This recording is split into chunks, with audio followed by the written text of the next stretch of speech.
Hai, saya Jayang. Kebelakangan ini, nilai ringgit semakin menurun berbanding USD. Ramai warga jabatan netizen negara meluahkan kekecewaan serta berpendapat bahawa kelembapan ekonomi hari ini berpunca daripada kelemahan kerajaan. Adakah dakwaan ini benar? Perlu ditegaskan, kehidupan ramai orang masih terkesan dengan pandemik COVID-19. Kami memahami bahawa mereka tidak gembira dan kerajaan juga sentiasa mengambil berat tentang kebajikan mereka. Namun, menyamakan prestasi sesebuah negara dengan kadar tukaran wang asing semata-mata adalah terlalu subjektif. Justeru, kita juga perlu pertimbangkan indikator lain apabila menganalisis kekuatan ekonomi negara secara komprehensif. Apabila seluruh dunia sedang bergelut dengan kadar inflasi yang tinggi, kerajaan Malaysia sudah pun melaksanakan pelbagai bantuan dan subsidi. Lihat statistiknya.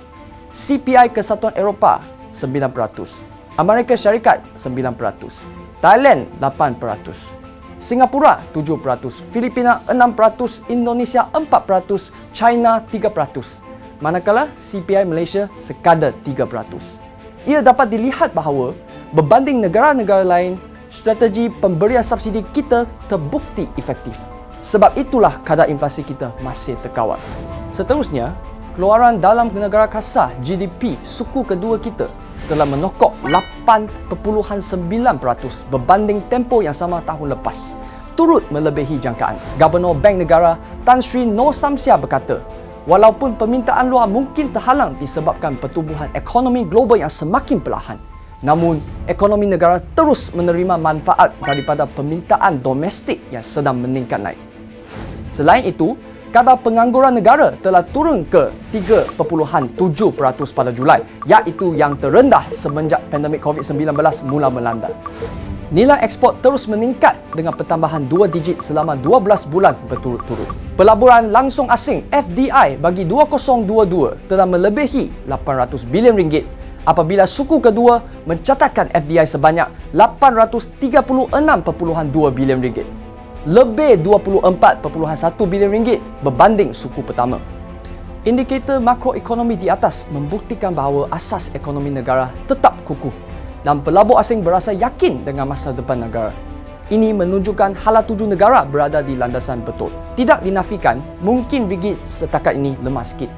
Tetapi jangan kita lupa bahawa Amerika Syarikat sentiasa menaikkan kadar faedahnya, menyebabkan USD semakin mengukuh. Ditambah dengan keadaan global yang tidak menentu, boleh dikatakan kadar tukaran asing hampir semua negara sedang menghadapi tekanan dan cabaran.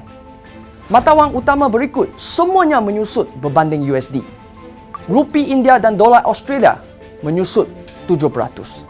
Baht Thailand menyusut 8%. Yuan China 9%. Peso Filipina 11%. Dolar New Zealand dan Euro 12%, Won Korea 14%, Pound UK 15% dan Yen Jepun 20%. Prestasi ringgit agak baik secara perbandingan dengan penyusutan hanya 7%. Pada masa yang sama, kadar tukaran ringgit meningkat berbanding banyak mata wang lain seperti Euro, Won, Yen, Dolar Taiwan, Baht, Peso dan sebagainya. Penyusutan nilai mata wang berbanding USD merupakan masalah sedunia dan diibaratkan sebagai pedang bermata dua.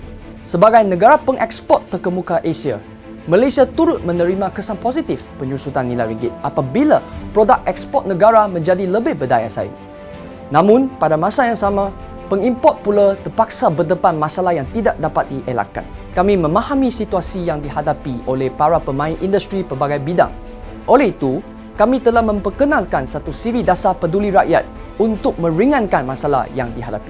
Secara keseluruhannya, asas ekonomi Malaysia masih kukuh dan amat anjal. Dengan kepelbagaian ekonominya, negara menyaksikan sektor-sektor komoditi utama, perkhidmatan dan pelancongannya berada di atas landasan pemulihan yang kukuh, dibuktikan dengan jumlah ekspor dan FDI yang meningkat secara berterusan serta stabil. Ada pihak yang sengaja menidakkan usaha kerajaan melalui naratif yang sempit dan subjektif. Tetapi, statistik tidak mungkin menipu. Kita perlu lebih objektif sedang memiliki pemikiran bebas tanpa mendengar hanya satu pihak sahaja. Apa pula pandangan anda tentang topik ini? Beritahu kami di ruangan komen. Saya Jayang, jumpa lagi di lain masa.